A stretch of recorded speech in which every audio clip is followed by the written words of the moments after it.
BJP के हाथ में भी कटोरा है रामगढ़ उपचुनाव में, और कांग्रेस के भी हाथ में कटोरा है। आज ये दोनों पार्टियां आपसे भीख मांग रही है। देख रहे हैं ये जेपीएससी निकाले हुए युवा है।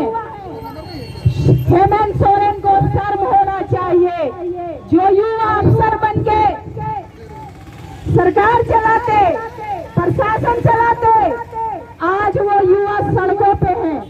बीजेपी का तो एक मुद्दा है, आपस में लड़वाओ, हिंदू और मुसलमान करवाओ, मंदिर और मस्जिद में बांटो, भाई को भाई से लड़वाओ और सत्ता की मलाई खाओ। घड़िया और दारू में वोट मांगा जाता है। 500 रुपए में एक मुर्गा में और एक प्लेट बिरयानी में अपने वोट के अधिकार को देना बंद कीजिए। आपकी एक वोट की कीमत बहुत है। आप जिस दिन अपने वोट की कीमत समझ जाएंगे उस दिन ये सरकारें नहीं चलेंगी, इनकी दुकानें बंद हो जाएंगी। 18 साल बीजेपी शासन की है, क्या दी है वो उनसे पूछिए। और अभी हेमंत सरकार का 5 साल होने वाला है। ये तो बहुत बड़ा दावा किए थे बीजेपी को हटाने के लिए, लेकिन बीजेपी को आपने सत्ता से हटाया है, हेमंत सरकार ने नहीं हटाया है। आज भी हमारी झारखंड की बच्चियां लकड़ी के पुलों पे चढ़ के नदी में डूबकर अपने विद्यालय जाती हैं, और हमारे नेता आप देख रहे हैं आपके सामने महंगी गाड़ियों में गुजर रहे हैं। और आज बीजेपी के हाथ में भी कटोरा है रामगढ़ उपचुनाव में, और कांग्रेस के भी हाथ में कटोरा है। आज ये दोनों पार्टियां आपसे भीख मांग रही है। एक बार फिर इस रामगढ़ को विधायक दीजिए और आपका शोषण होगा। ये शिक्षित युवा है, आप देख रहे हैं ये जेपीएससी निकाले हुए युवा है। हेमंत सोरेन को शर्म होना चाहिए। जो युवा अफसर बनके सरकार चलाते, प्रशासन चलाते, आज वो युवा सड़कों पे है। क्यों? ये रामगढ़ की जनता को सोचना पड़ेगा, रामगढ़ की जनता को जागना पड़ेगा, और रामगढ़ की जनता को सही निर्णय लेना पड़ेगा। यही ये वक्त है, क्योंकि बहुत जल्द 1.5 साल में 2024 आने वाला है भाइयों आप लोगों के सामने। बीजेपी का तो एक मुद्दा है, आपस में लड़वाओ, हिंदू और मुसलमान करवाओ, मंदिर और मस्जिद में बांटो, भाई को भाई से लड़वाओ और सत्ता की मलाई खाओ। आपसे मैं पूछना चाहती हूँ, इस रोड के किनारे आपकी बहन, आपकी बेटी आपसे एक सवाल करना चाहती है कि किसी बीजेपी के विधायक और सांसद के बच्चे को आपने राम मंदिर और मस्जिद के लिए लड़ते देखा है? युवाओं को, बेरोजगारी को, गरीबों को लड़वाया जाता है। इसको हमें सोचना पड़ेगा। हम इस हिंदुस्तान के नागरिक हैं, हम इस झारखंड के नागरिक हैं, हमें अधिकार चाहिए। हम आपसे भीख नहीं मांगते। ये देखिए झारखंड की स्थिति जो आपके सामने है। मैं क्या बोलूंगी, आप लोग खुद देख लीजिए सड़कों पे निकल के कि आपके झारखंड की रामगढ़ विधानसभा की क्या स्थिति है। देखिए हमारे सामने कचरा का ढेर लगा हुआ है, और नेताओं और विधायकों के आवास के आसपास जाके आप लोग देख लीजिए कि उनकी क्या स्थिति है।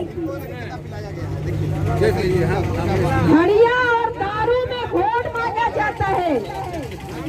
महिलाओं का झारखंड में शोषण हो रहा है, महिलाओं की इज्जत से खिलवाड़ हो रहा है, लेकिन सरकार कुछ नहीं कहती। सरकार के कानों में जू ही नहीं रेंगती। आज हेमंत सरकार, माननीय मुख्यमंत्री का कल मैं पेपर देख रही थी, वो कहते हैं कि मैं रामगढ़ विधानसभा में धरना दे रहा हूँ, यहीं पे मैं जब तक मैं जीतूंगा नहीं यहीं पे रहूंगा। माननीय मुख्यमंत्री जी, जब जनता तराही करती है, जब जनता भूखी मरती है, जब बच्चियों के साथ बलात्कार होता है, उस समय आप सड़क पे नहीं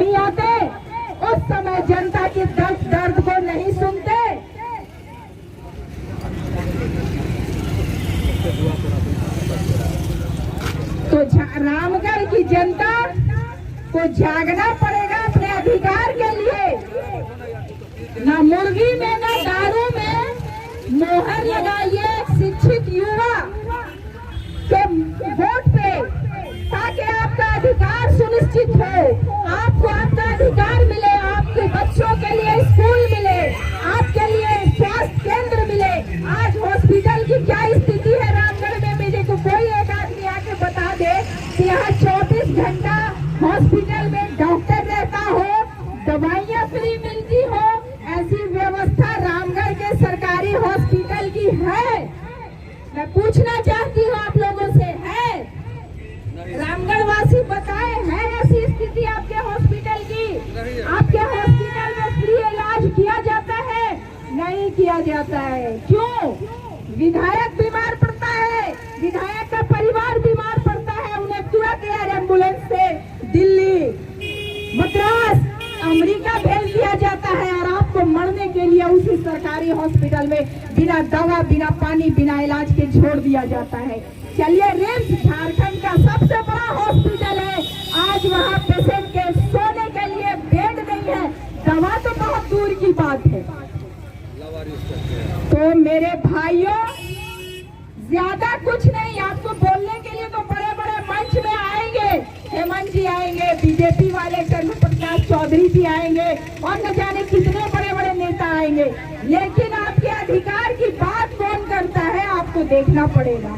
एक दिन के 500 रुपए में एक मुर्गा में और एक प्लेट बिरयानी में अपने वोट के अधिकार को देना बंद कीजिए। जिस दिन आप लोग अपने वोट को समझेंगे ये चोर है, ये चोरी करना जानते हैं, ये जनता का शोषण करना जानते हैं, ये जनता को उसके अधिकार को दिलाना नहीं जानते, ये सिर्फ और सिर्फ आपका शोषण करेंगे, आपसे आपका अधिकार छीनेंगे और एक तो मंदिर और मस्जिद की लड़ाई लड़ेगी और एक जो है वो आपका खून चूसेगा। आज जो हिंदुस्तान की स्थिति है, किसके कारण है? ये पंजा छाप वालों के कारण इस हिंदुस्तान की इतनी दयनीय स्थिति है। आपको पता है आपका प्रधानमंत्री देश बेच रहा है, शायद आप लोगों को पता नहीं चलेगा, कुछ साल रुक जाइए, उसके बाद पता चलेगा कि आने वाले समय में हम फिर गुलाम हो रहे हैं।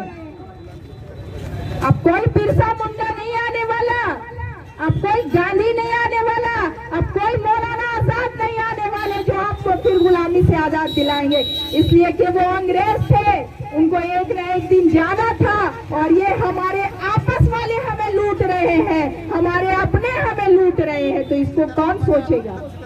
हम और आप सोचेंगे ना, क्योंकि हमारे अधिकार का हनन हो रहा है। देखिए आज हमारे भाइयों लोग की क्या स्थिति है, वो लोग एक ग्लास हड़िया और दारू में देख लीजिए, अभी इनको काम करना चाहिए, इनकी क्या स्थिति है, चलने नहीं सक रहे हैं, हिल रहे हैं, डोल रहे हैं, लेकिन ये नेताओं को इन्हीं की जरूरत है, ये इनके अधिकार को छीनते हैं और इनसे अपना घर भरते हैं। इसलिए आप लोगों से मैं गुजारिश करूंगी, चुनाव का नतीजा जो हो ये तो आप लोग पे निर्भर करता है। अगर आप लोग जागरूक जनता है, समझदार है, तो 24 से आने से पहले ये रामगढ़ उपचुनाव में दिखा दीजिए कि हम अब जाग चुके हैं। एक शिक्षित, एक युवा, एक समझदार, एक पढ़े लिखे को अपना विधायक चुनिए, अपना सांसद बनाइए और अपने अधिकार को अपने तक महदूद रखिए। आपके वोट का अधिकार बहुत है, आपकी एक वोट की कीमत बहुत है। आप जिस दिन अपने वोट की कीमत समझ जाएंगे उस दिन ये सरकारें नहीं चलेंगी, इनकी दुकानें बंद हो जाएंगी। लेकिन अफसोस की बात है कि हम लोग अपने वोट को 500 एक मुर्गा एक दारू में बेच देते हैं और उस वोट का हनन होता है, उस वोट का अधिकार आपको नहीं मिल पाता।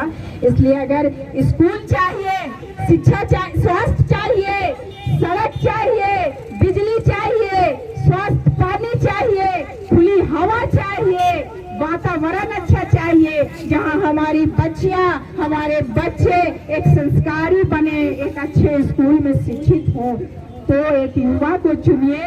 बाकी ये जिम्मेदारी आप लोगों पे है। आप लोग जागरूक नागरिक हैं। मैं ज्यादा कुछ नहीं बोलूंगी, बस एक बार आप लोगों से यही अनुरोध करना चाहूंगी कि आप लोग इस उपचुनाव में दिखा दीजिए कि आप लोग क्या चाहते हैं और क्या आप लोगों की मांग है। आप लोग अपने अधिकार को पहचान लीजिए। कर्तव्य आपके दरवाजे खुद चल के आएगा।